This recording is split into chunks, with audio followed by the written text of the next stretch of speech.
long as you don't sprout horns or a third leg, you should be fine. I do, though. I do. I mean, Well, then he knows Otto's that. Get ready to die. I mean, sprouting Yeah, I a guess. third leg could just be like an income endeavor. Doesn't have to be. Doesn't have to be a bad thing. Rodney part of Tenacious D. That's what I'm starting to wonder right now. Oh, wrong game. Wrong name. I forgot it doesn't update your name in the different That's all right. channels or whatever. You know what? It doesn't update your name in the different channels, whether we're recording one show or another. But it also doesn't save you from the fact that the end times are nigh, or so they say. But tonight, the Empire endures. Welcome to the Grimdark Chronicles, our playthrough of Warhammer Fantasy Roleplay 4th Edition and the hallowed and historic Enemy Within campaign. I'm your GM, Brad.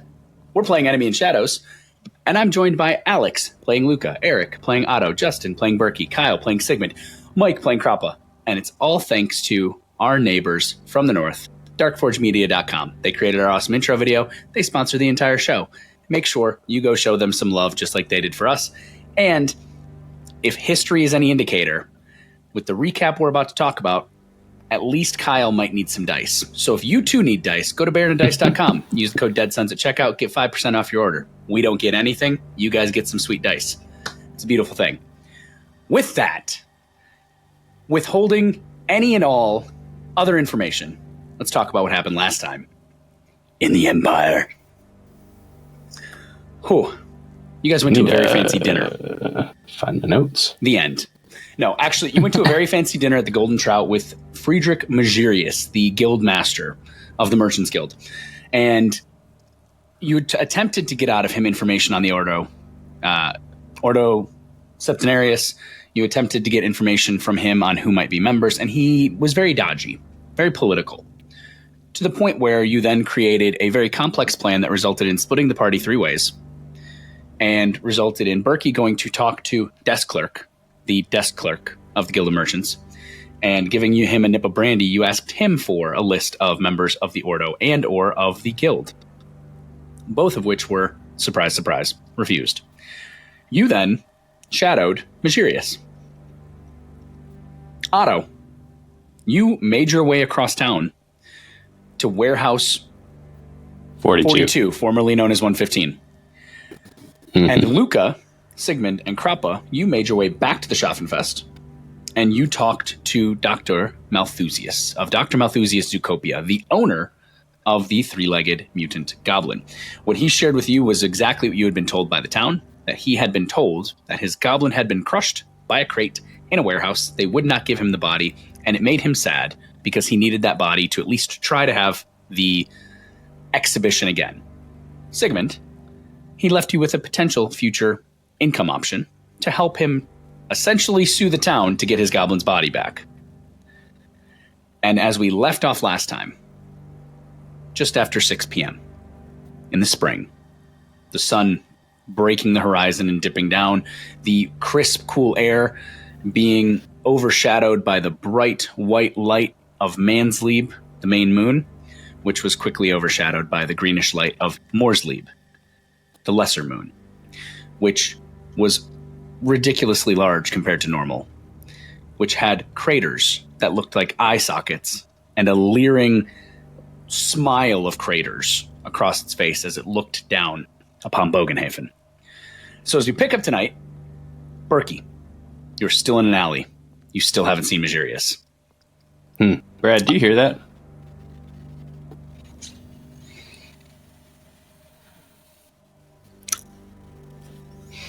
It's been a while. Carry on. It has been a while. Thank you for that. I don't know. The listeners at home don't get that because it gets washed out by all the filtering, but I appreciate that I get your electric pencil sharpener at key moments of time. It brings joy into my soul to know that you have a fresh piece of graphite coated in whatever pencils so are made of. I can take really good notes on my keyboard. So you can take really good notes on your keyboard and create a brand new character when you die.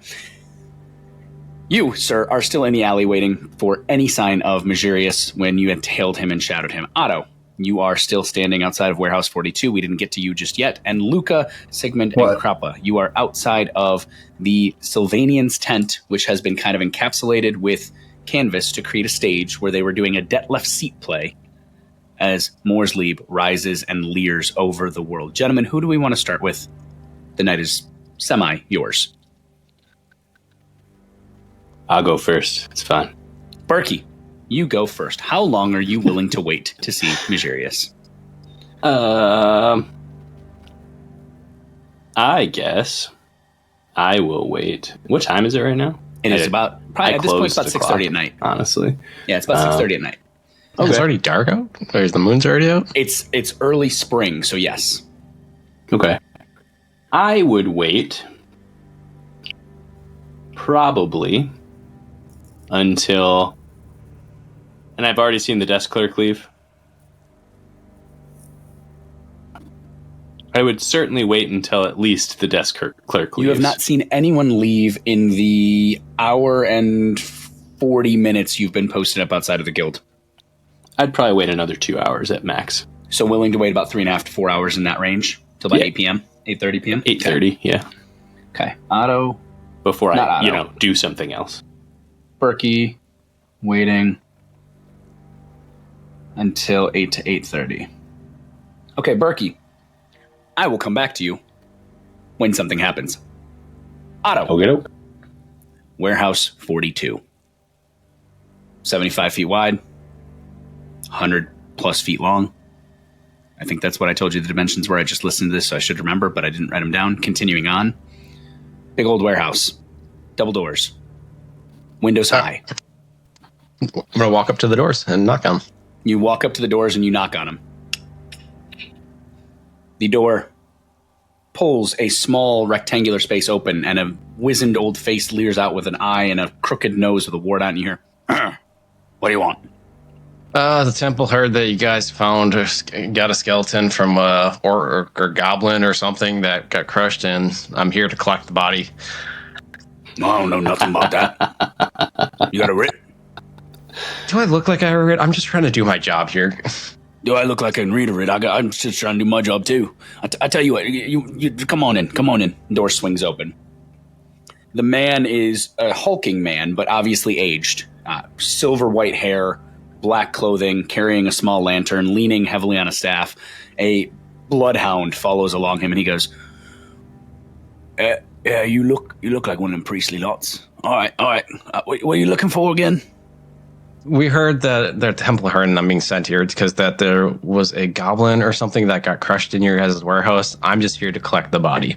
Oh, I don't know nothing about no goblin. All right. And he kind of starts stumping down the path. He heads over to a little table, and he looks through a piece of paper or two, and he just goes, "I don't know why I'm acting like I can read this. Can I see that? I can read. I mean, Yeah. Feel free. This is the day's notes." You look at what is basically just a quick log, and it shows a little bit of detail of like crates coming in, crates going out. There's no notes within 3 to 4 pages of anything of a goblin body. I feel like if we found a body, we would have had to do a bit more cleaning. You sure it's this warehouse? that's what I heard. That's what I was told. I was told to come down to warehouse. I believe you said 42. Warehouse 42. Yeah. And Formerly 115. Yeah. Formerly 115. And there's a 3-legged goblin or something that came here, and of course, because it's a 3-legged goblin, we don't want anyone getting potentially corrupted or tainted or anything, so we want to get the body out of here. Oh, I know the goblin you're talking about. I saw it up at the Schaffenfest. That doctor guy has it. Yeah. He's just a cool goblin. It's a mean-looking thing. It got out, and so that's Wait, we heard that that. one from the Schaffenfest, it got out, Yep, and it was here. that's what we were told or heard. No, And so, fuck this. You can search the place. It's all yours. He starts stumping away. He goes, "I'm out of here. I don't get paid enough for this." I thank you, sir. And then I'm just like, Oh, wait. Shit. I can't leave. Sucks when you have to pay rent. All right. Hey, we'll walk the place together. You and me. But you're going first. You got that big old hammer thing. there's a reason I have it, and I appreciate it. And Yeah, price Sigma and all that lot. Yeah. He'll spend it'll take you an hour to walk the warehouse with him because of the stacks of crates, the piles of barrels. By the time 7:30 rolls around, there's not even a sign of a blood trace where a body had been, let alone an actual body. Okay. kind of confirming my suspicions, but I'm also going to just act like this is weird. Why would they say that it was here? That makes no sense. I'm just going to act confused. Oh, yeah. When was it? Was it today? I heard it was like this morning or something. I don't know the exact time.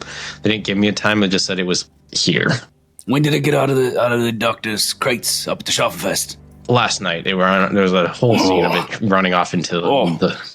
He pulls a little flask out of his cloak, takes 2 nips, and he goes, "Oh, if that thing was in here with me last night, no, sir. No, sir.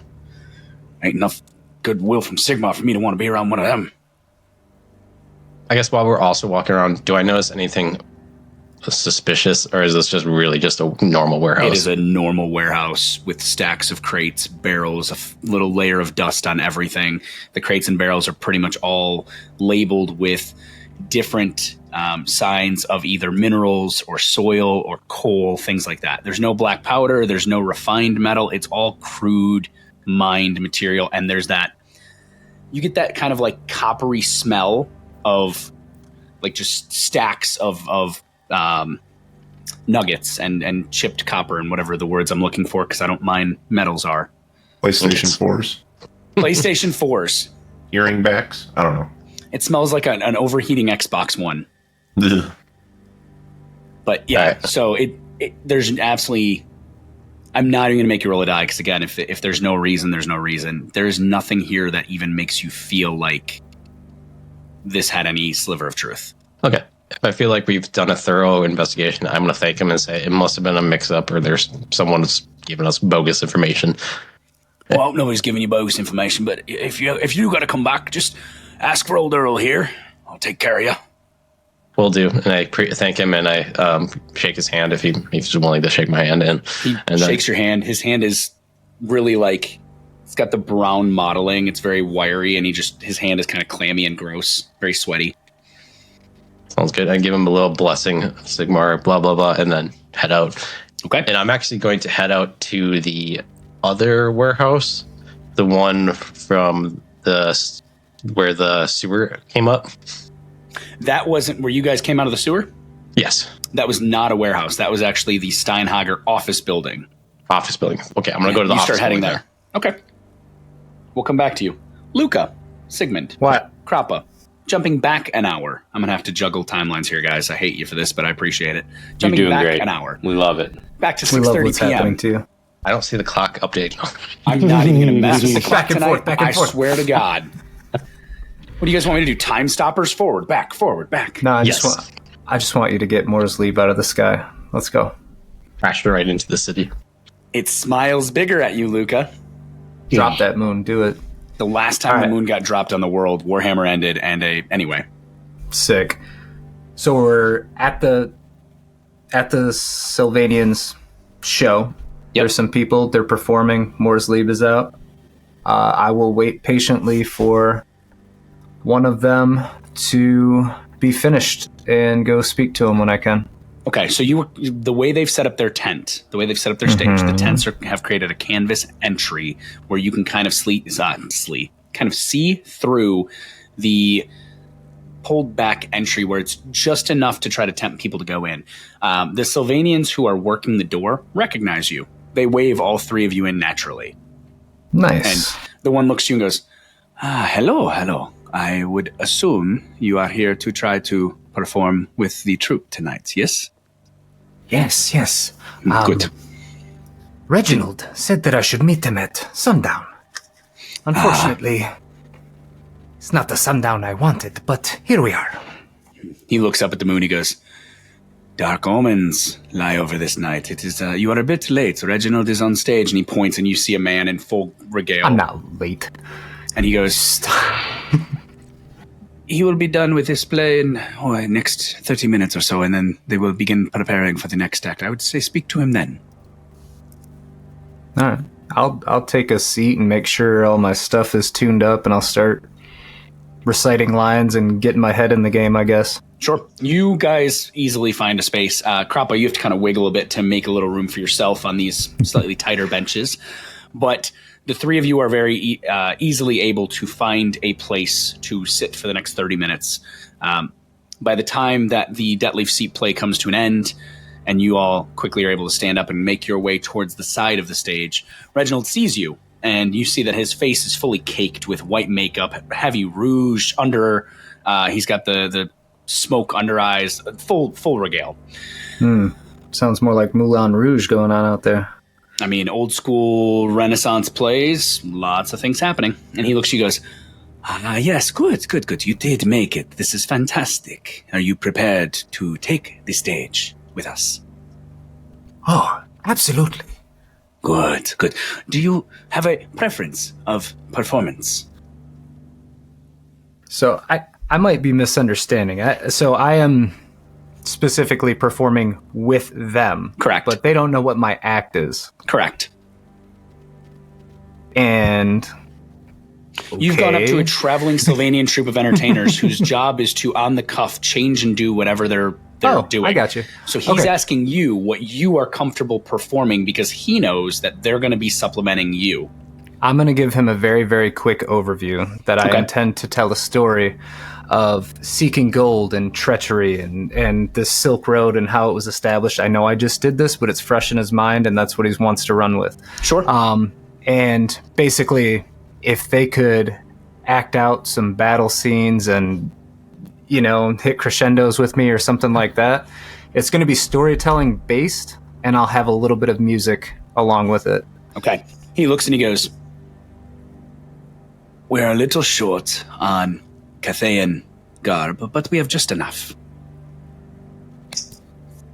And they move in full motion. Dress up and everything. I love it. The tent begins changing. The canvas tarps that have been rolled to enclose it are rolled back, and a greenish, jadish tarp is rolled around. You see as the tarp has actually dragons stitched into it, prepared. It's almost as if they've done something similar once or twice. And the stage itself is quickly rearranged. Actors head out. They begin changing garb. It takes about 15 minutes for the whole thing to prepare. And he looks to you, he says, now we give a quick little talk. We wait for 15 to allow others in and others out. And then we perform. We'll come back to you. Berkey. Oh, we almost got everybody on the same timeline Brad, here. before you fast forward, I know it's probably not, well, I don't know if we've had time to do endeavors. I don't want to do one right now, but I want to try and earn my income anyway during this this play. So, there's enough going on. I'm just going to be making my rounds around the crowd. Okay. Petitioning the masses. So. Verena Information Consortium style? Yes, sir. All right. Krappa Sigmund, roll me some dice while I go to Berkey. I'll come back to you both in a minute. You guys know what I need. I need a fellowship and a haggle. You don't get Lucas' help because he's busy preparing. All right. Berkey, jump into you because now by the time I bring everybody back whole, it'll be 7:30 for everyone. I'm going to do this for myself. I don't care. The 7 o'clock bell tolls. And at 7:30, the desk clerk of the guild steps out of the front door, shuts it behind him, turns a heavy key, and begins to walk south.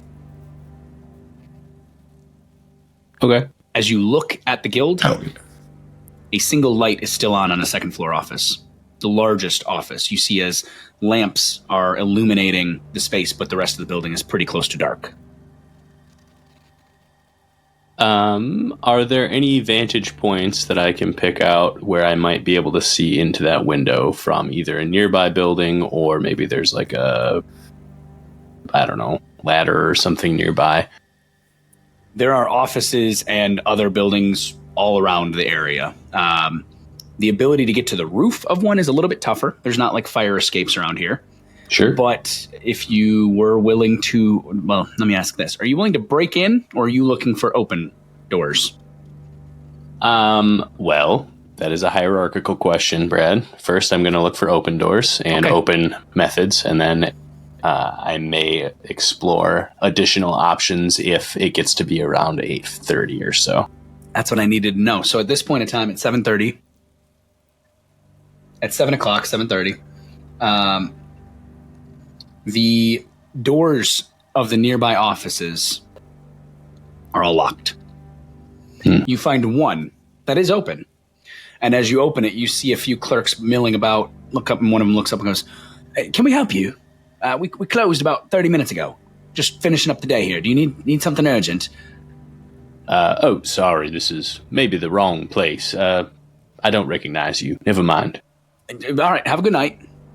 You saw that they were just shuffling papers nonstop. Okay. So no unlocked doors that would give you the vantage you're looking for at this point, except for the one where there are people milling about within. Okay. I'll, for now, until 8:30 rolls around, I will keep an eye on that window and kind of keep an eye on the building itself. Krappa, Sigmund, how did we do? Let's check some rolls. 12 under 65 plus 5. Okay. 44 over 43. How bad was the first roll that you used a fortune point? 70 over 43. Oh, okay. The zero is better. So, with a +5, as you two make your way through the crowd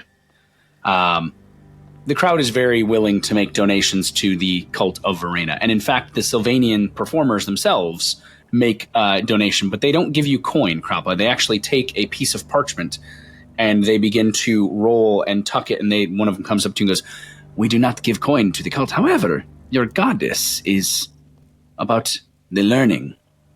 And we have played. Of course. Please take this copy of the Ditleaf Sea play we just played for your records and give it to your lady knowledge." Oh, marvelous. Thank you, sir. You will, through the course of that, accrue a total of 9 silver and 12 brass pennies. That's sick. In donations from the crowd. That's good. Gentlemen, we are all on the same time frame. Otto, you are walking out of the warehouse, heading to the Steinhager offices. Berkey, you just stepped out of the clerk's office that you stepped into and begin to post back up in the shadows to watch. Luca. Yes. The music begins to play. Haha. Reginald walks out on stage and says, "Lords and ladies and everyone else, we are here, the Sylvanian troupe of entertainers, to bring to you a taste of our home and of our skills. But we are joined tonight by a friend from the south, Luca Carvanti, who would like to share with you a tale. Please give your attention to our good friend, Luca." And he steps behind the stage as the curtain that you are standing behind rips open. And you, sir, are alone on this stage at this point, looking out at a crowd of over 30 people who are here to watch the troupe. Well, I gird my loins. And, gather close and heed this tale. The Silk Road of Tilea, that golden vein of fortune, stretches from the misty east to our proud cities. Along its winding path, bold caravans brave desert storms, mountain beasts, and lurking pirates, all for the promise of Cathayan silk and spices, richer than king's ransoms. Fortune, betrayal, and death ride hand in hand, but for those with courage, the road offers glory beyond imagination. And then I'm going to go into, like, telling the whole story. And since it's Morsley, I'm going to really lean into the Beastmen and the Greenskins that they had to defeat along the way. And but yeah, I'm going to give the whole history of it. Okay. You know, the dwarves trade routes that basically had the original established routes and the whole thing. So I love it. Okay. Roll for me Sure. a performance check, please. Entertain storyteller? I will allow entertain storytelling.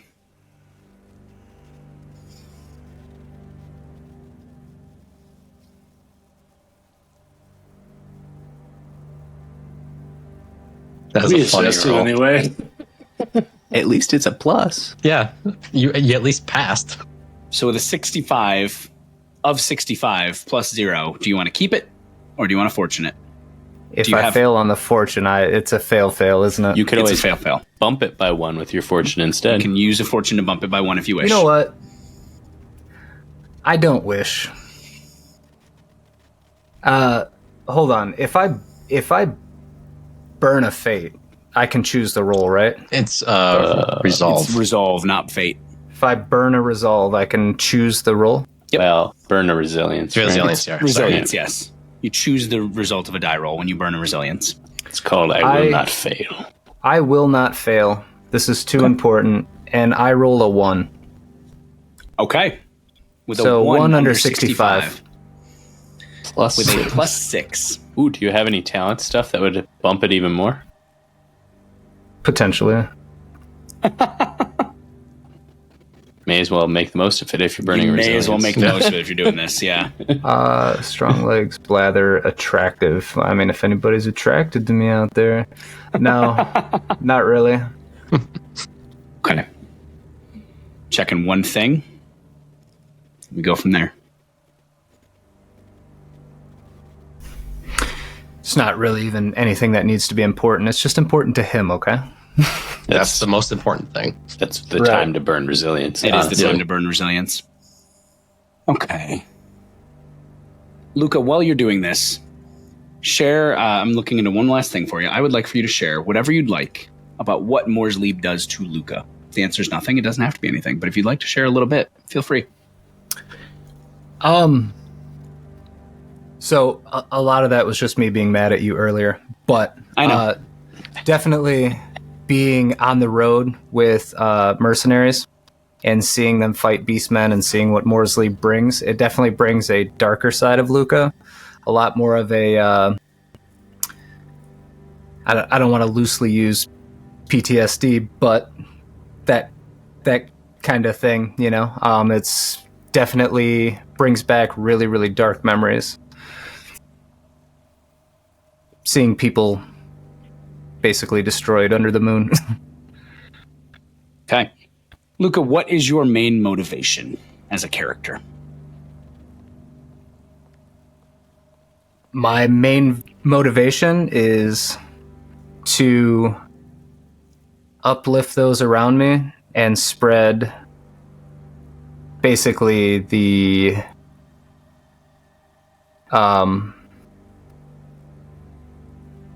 I'm struggling with the word here. That's but all right.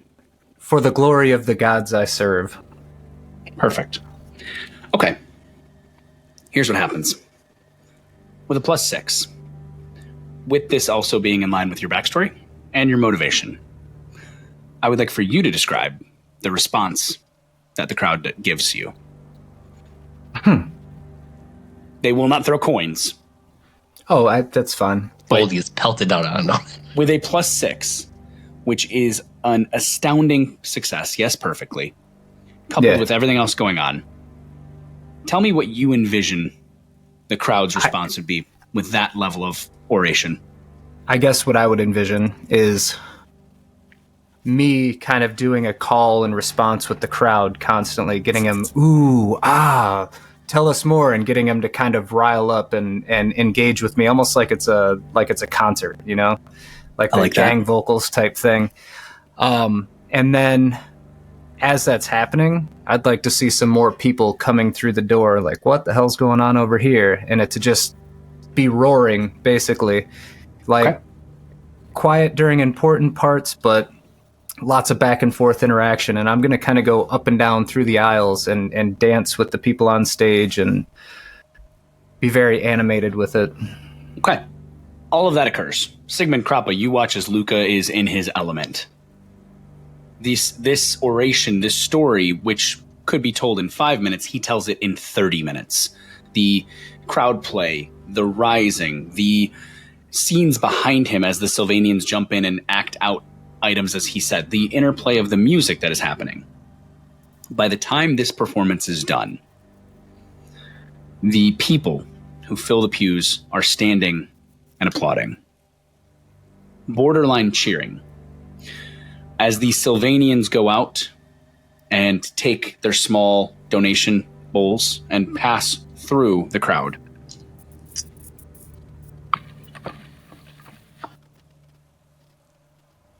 The bowls overflow as the tips from the crowd are so high and so out of character and so much larger than what they're used to. The bowls can't even hold it all.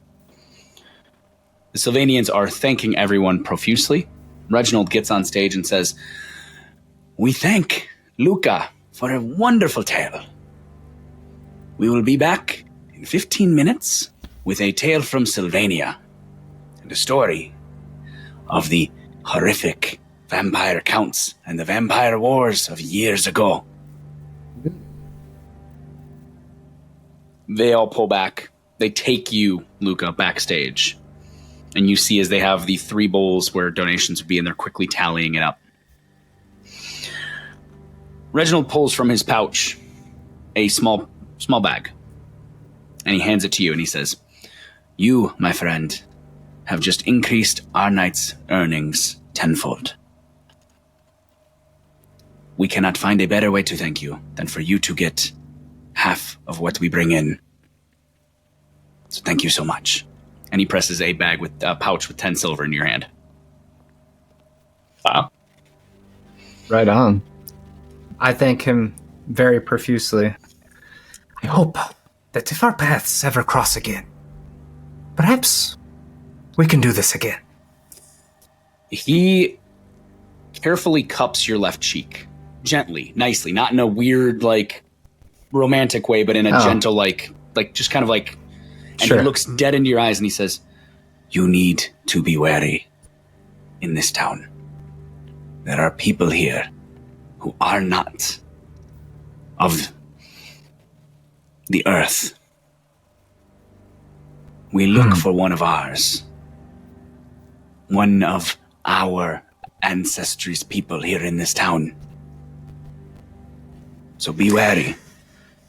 You mean you think there are one of your ancestors here in the city now? Not one of our ancestors, one of Sylvania's ancestors. I catch what you are picking, or what you are putting down, And I look around conspiratorially. why do you think this? Why do you think we are here? We have tracked him from east to west. We know he is here. We must find him before he strikes again.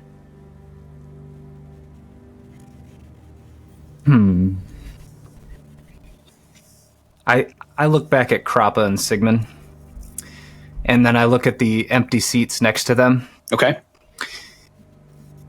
Our tougher companions are not here with me right now.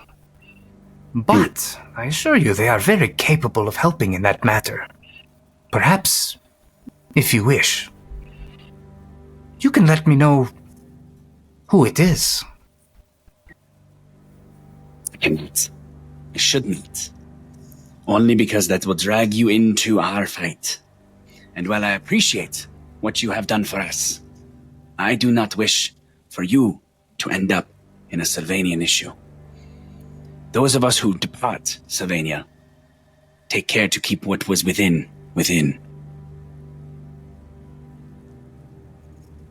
I will say, avoid the man with a black beard and pale skin and teeth sharper than they be.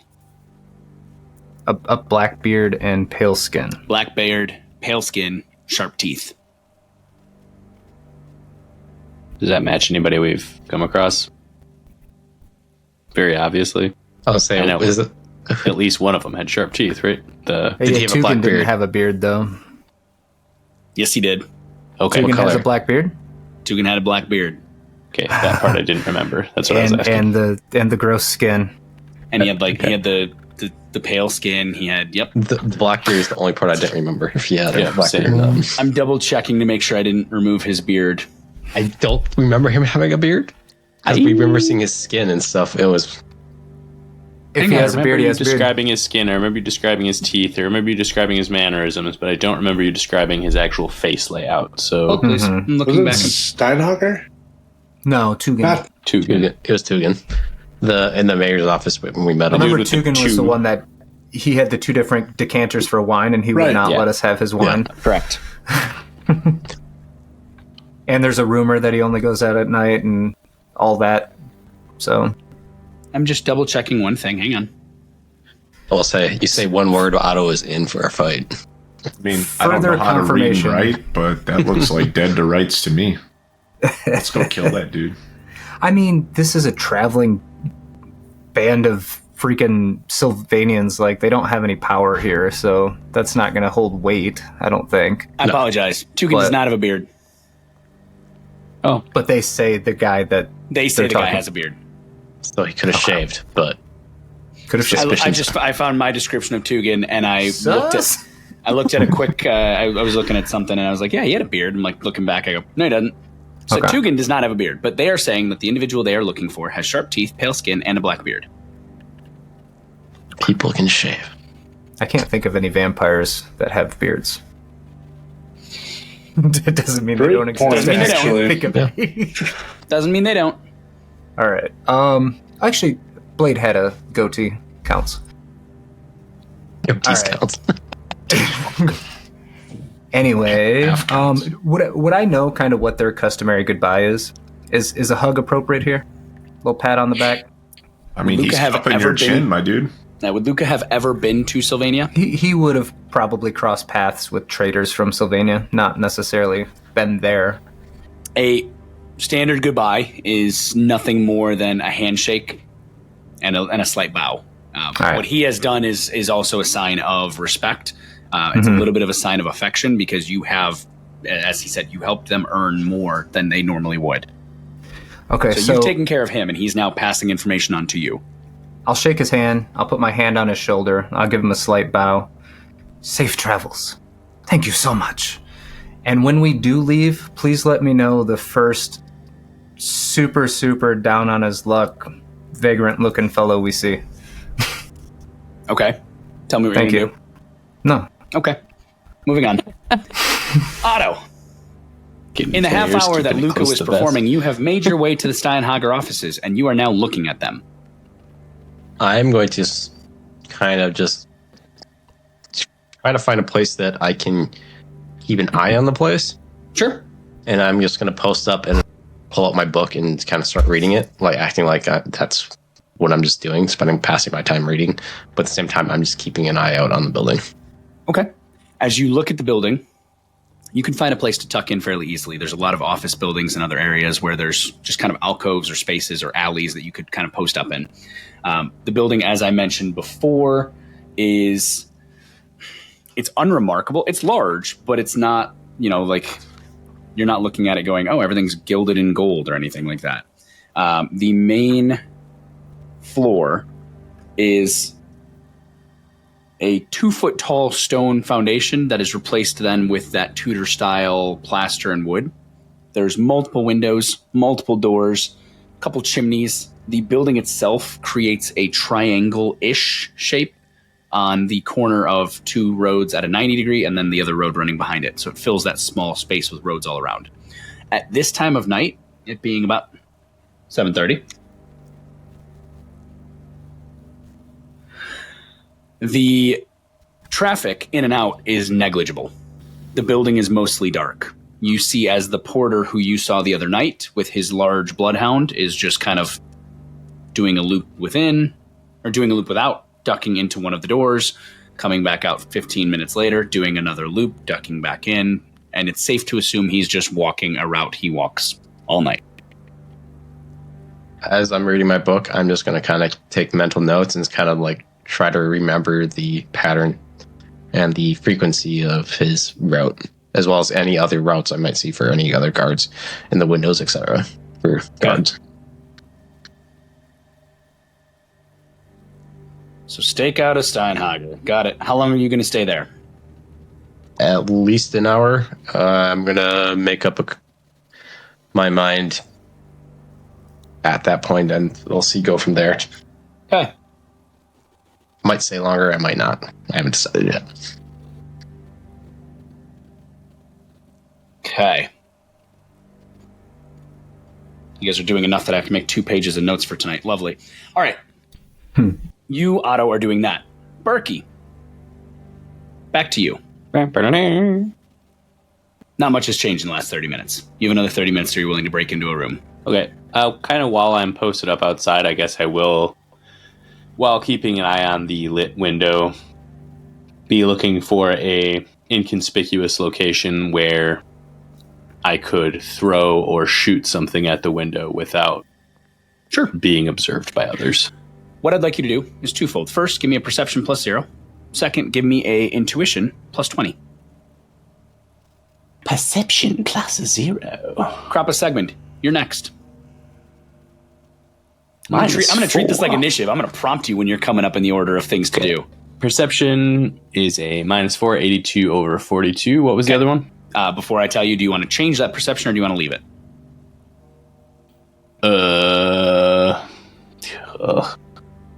I'm not trying to say that in an insinuating way. I'm asking. I understand. I think we're going to regain fortune after next this session. Start a next session for episode 40. I think I will try a reroll. Okay. Why not? I am actively trying to perceive things. I may as well not fuck it up too bad. Hey, it switched from a -4 to a +4, 9 under 42. Okay, with a 9 under 42. And the reason why I wanted to check it before he had you do the intuition is with a 9 under 42, the light that is on in that second floor window, the lights fill 4 windows on a corner. And as you watch, you see as Magirius, the guildmaster, has made his way to one of the windows with a glass of brandy in hand and a sheaf of parchment in the other. And he is just reading, sipping, reading, sipping. Now give me that intuition and make it a +40. I'm just getting a note down. Yes, Brad. I'm trying to up my notes game. I appreciate you. +40, huh? +40. Another +4 with 45 under 87. It's very easy for you with that roll, having watched and seen that it is Magirius' office, to find a couple places where you could post up somewhat out of sight to have an angle on those windows to throw or shoot something at them. Hell yeah. Okay. That's it for now? For now, yep. Crop Sigmund. What have you two been doing?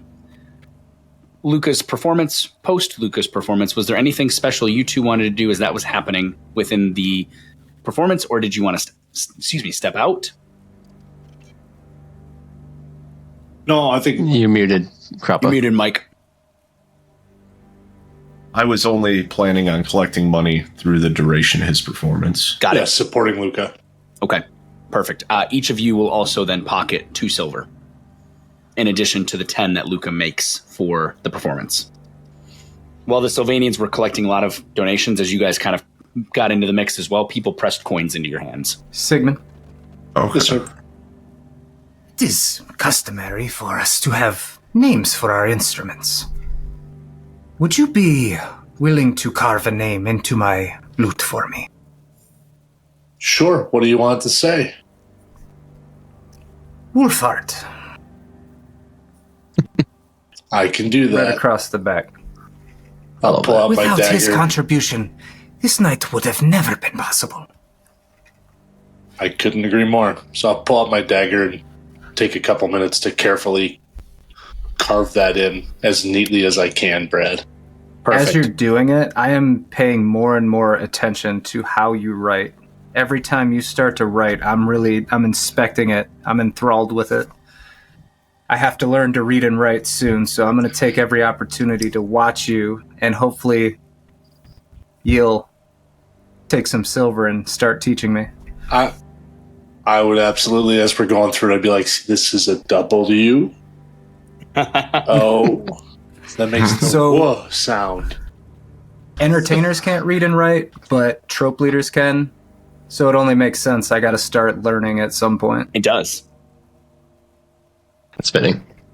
Thank you, Sigmund. It's beautiful, by the way. You did a great job. I would take extra care for 2 reasons.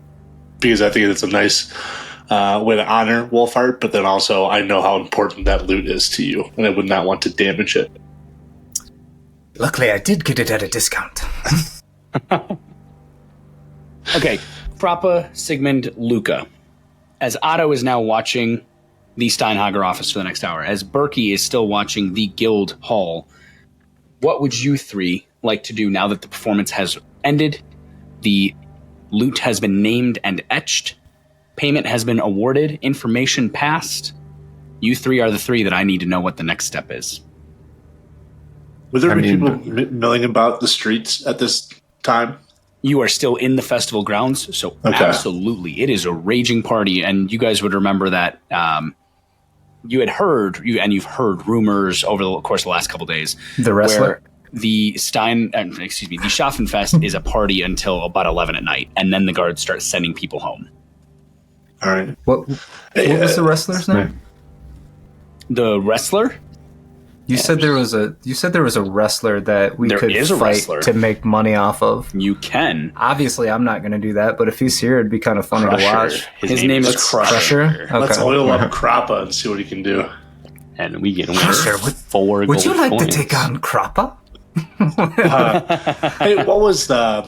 I can't remember his name. What was the gentleman that had the three-legged goblin? What was his name again? Malthusius. That's who you met with. Malthusius. When you came to the festival, you met with him and chatted with him before going to the Sylvanian's tent. Yeah. I would make my way back just to talk to him briefly and discuss that offer he made about legal action against the city. Sure. You make your way over to him. He's sitting outside of his tent. Everything has been shuttered. With the moon and the night, he has closed up early, and he's actually ushering people away from his tents. And as you approach Sigmund, he goes, I don't... Not a great time right now. Points to the sky. He goes, at least a few of who we show off don't do... That's the wrong voice. Don't do as well in this environment, unfortunately. Understood. I would just tell him that I took his offer seriously, and I will take the next couple evenings to try and draft something up for him. That would be immaculate. I am only asking for the body back or just something. So do your best. I will love to discuss with you when you believe you have the right piece in play. Okay? All right, so that. Hey, who do Brett, we need to did we- bribe? I was going to say, that takes you all of 10 minutes, guys. Perfect. Did we pass any poor folk?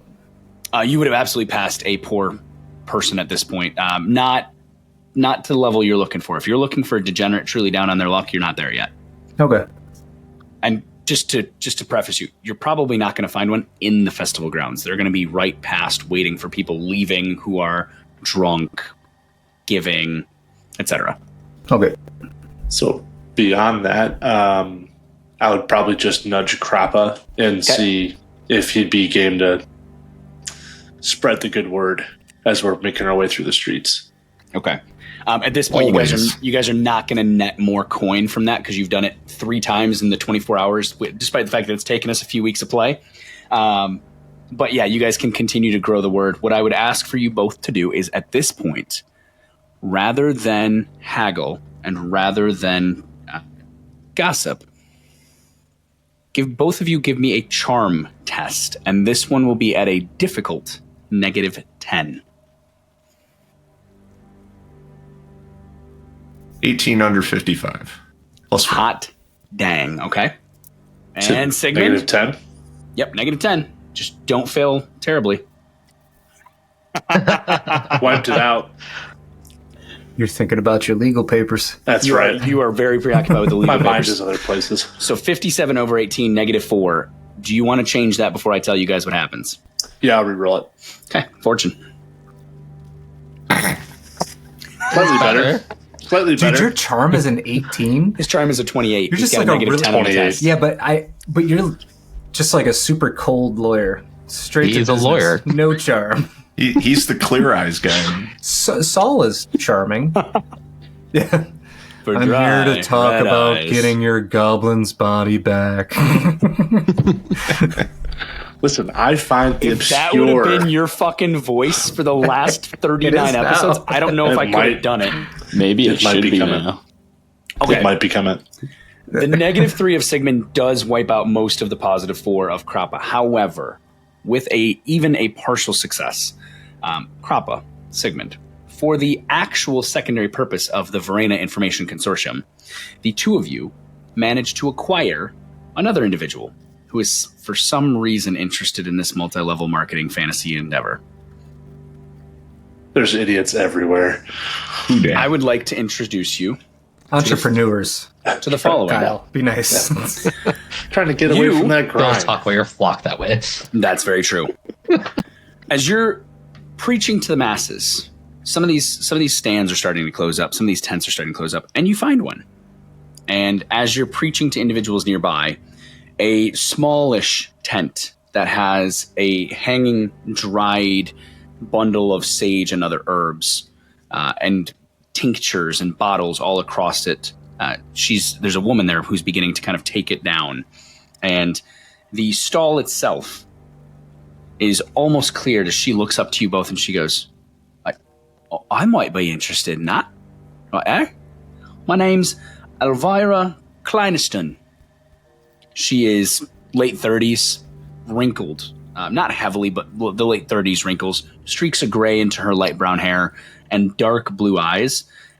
She is actually very excited about this. Has a very bubbly kind of personality that I'm not going to attempt to replicate because it would be an insult to women everywhere if I tried to do that voice. But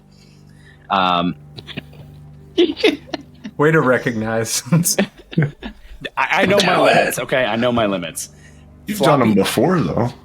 Yeah, not like this. I physically can't do this voice. Floppy hat with like a feather arched over, and a frilled collar kind of tie up under her garish, brightly colored clothing that is under a leather smock or leather robe, apron. Excuse me. So she looks to you both and she goes, "I'd be right interested in helping to, medicine folks, pharmacists. We apothecarium tend to hear lots of good things. Be happy to share that news with you if it means I get a little coin in me." What kind of knowledge did you have in mind? Recipes? Oh, poisons, tinctures, drafts, poultices, bandages, bones, bleeds, you name it, we know it. And more so than that, folk come into my shop all the time. I get to see the comings and goings. It's almost like you've read my pamphlets. I haven't. You have a pamphlet? Can I see it? Oh, I give her one. Can you read? I had to double check that she had read right. She begins greedily. They're full of illustration. It's okay. She begins greedily reading the 10 sentences that are then surrounded by a dozen pictures or however this pamphlet looks. And she just goes, yeah. So if I understand this right, I can make a bit of coin by just giving you a bit of information and building my own network of people to give me information in the process who then pay me or I pay them or something like that. Which way does the coin flow? Well, the coin can flow both ways. Really, it depends on the quality and actionability of the information you're providing. Right. Okay, I understand that. It's like fighting the bleed. You just gotta figure out where it's coming from, trace it to the roots, deal with it. Easy enough. I like your analogies. Elvira, was it? Elvira Kleineston. I'm gonna start drinking. Lucas, And her shop is in the Schaffenfest, right? We're still there. She has a stall in the Schaffenfest, which you guys would know that if they have a stall here in the Schaffenfest, they do not have a shop in town. They are not part of the Bögenhafen town. Where are you normally operating out of? Oh, a little bit here, a little bit there. Been in Bögenhafen now for about 2 weeks, but my main place is a bit further up the river. If you ever find me in my town that I need to remind myself where she is, and I'll report back to you in just a minute, let me know. Tracking. Hold, please. While you're doing that, Brad, I forgot that I was drunk. I should have got some pluses on entertaining. Well, you know what? With a +6 for what you did, it didn't matter. But it didn't matter. Saying, I probably didn't have to use resilience. I would have had a +2. But it's all good. I'll say this: 6 was worth it. The +6 was definitively worth it. You got a better result out of that than the +2. I just remembered when I started drinking, I'm like, shit, I'm already drunk. I can't roll, and here's the thing is, I can't roll that back because the +6 No, don't. Yeah. The +6 got you the income, which got you the information. You made the money to get that. I would not have given you that tidbit otherwise. So there's no roll in that one back, unfortunately. I don't want to roll it back. I was just mentioning. Plus, I also got my short-term ambition. I'm going to take the XP.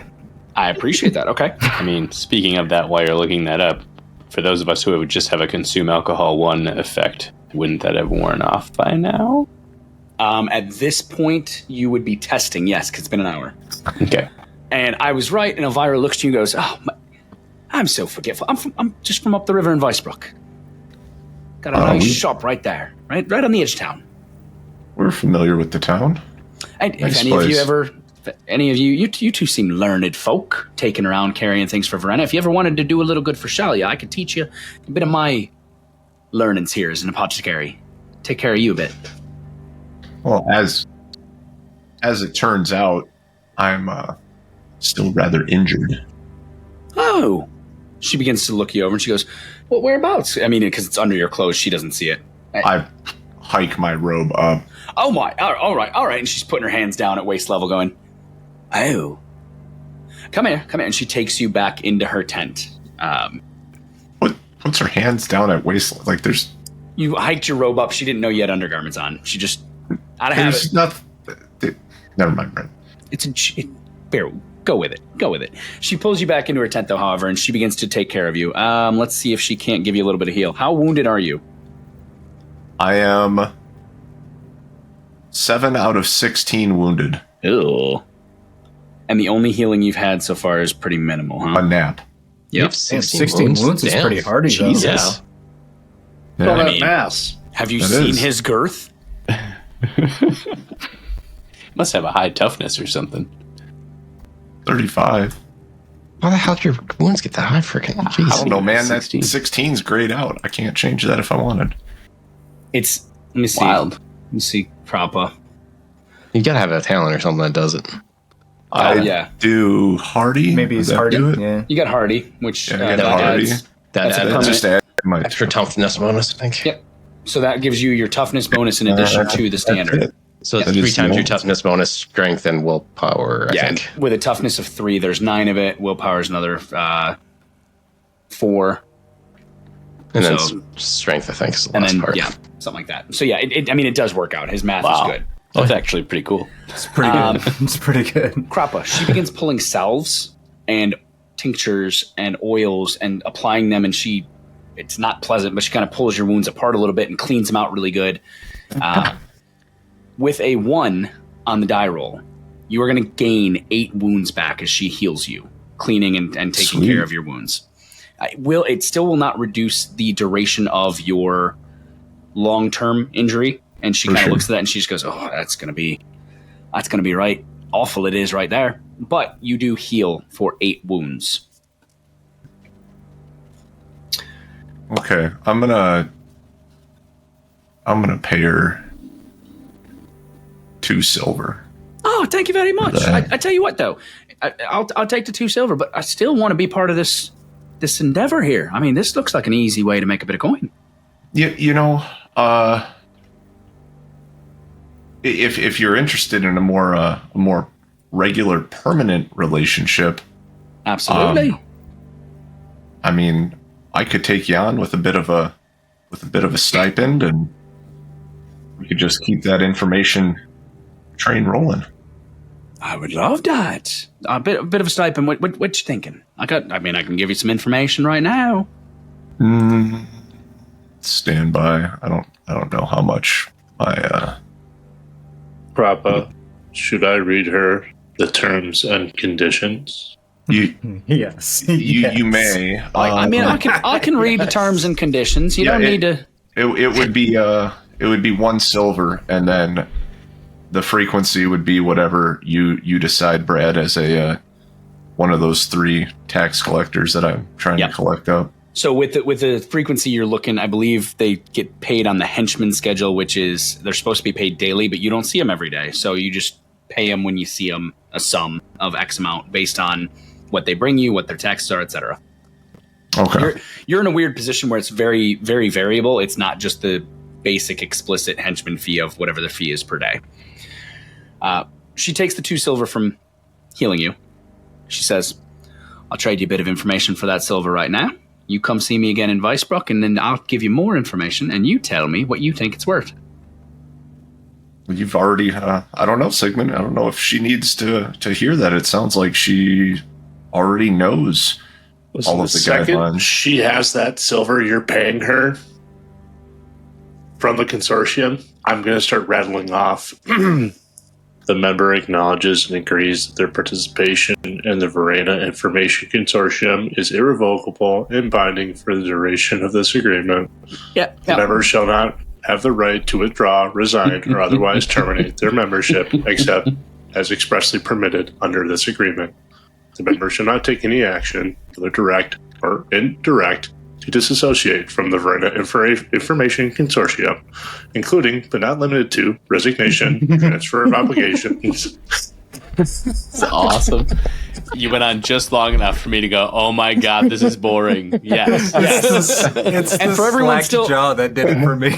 Just like, Monotone He's is just going to smooth. trail off. Her eyes gloss over halfway through, and she goes, "Yeah. All right." I didn't know Sigmund could blather. He's got it. He got it right away, son. She tucks the coin away. She tucks that third silver away, the one that makes her actually hired for information. And she looks at you both and she goes, "What do you two know about Johannes Tugen?" And you'll have to tune in next time to find out more. He's a vampire. Thank you so much for joining us for episode 39 of the Grimdark Chronicles. We are Dead Sons Company. Gentlemen, this was a good one. From an experience standpoint, you're all going to do a little better than normal. So, normally per session, we give you guys 10. Plus, you have kickers of all the other things you're doing. As you make it through this first, I'm going to call it the first night of whatever, your actual involvement with the Schaffenfest at this point. Each of you is going to get 25 experience. Luca, for an absolutely amazing prepared oration of what the Silk Road performance would be, you, sir, will get a total of 40 today experience. Hey, now. Sigmund, Sick. for droning off and a level of lawyership that made me actually go, oh dear God, everyone's going to shut this off at this point. You will also get 15 additional experience. So Otto, Sick. Berkey, Krappa, 25 apiece. Luca, Sigmund, 40 apiece. If you're still here with us, I promise he won't do that every time. Or he might, you don't know. But thank you again to our neighbors to the north, darkforgemedia.com, for sponsoring the entire show. If you like what you heard, hit like, hit subscribe here on YouTube. It helps us get in front of more people, helps us grow, which is good for us, which means it helps us make more content for you. If you really like what you heard, you'd like to help us with all of our character art, the music, and everything else we have to do to keep the lights on, consider heading over to patreon.com/deadsonscompany, where you too can join the wealth of people who help us to keep our lights on.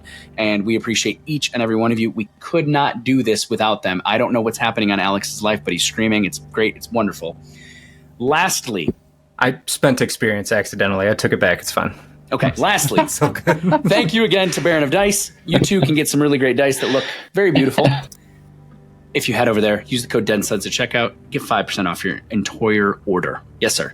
Sigmund wants everybody to know that participation in Patreon is including involuntary and optional and up to the subscriber's discretion. With that, It's head over to involuntary. Patreon, Get over head over to it. our website, join us in the Discord, and you too can get more Sigmund in your life. And if you want more of that, God bless you. Alex, that was the greatest idea. That's now his voice. That's now his voice. Oh, shit.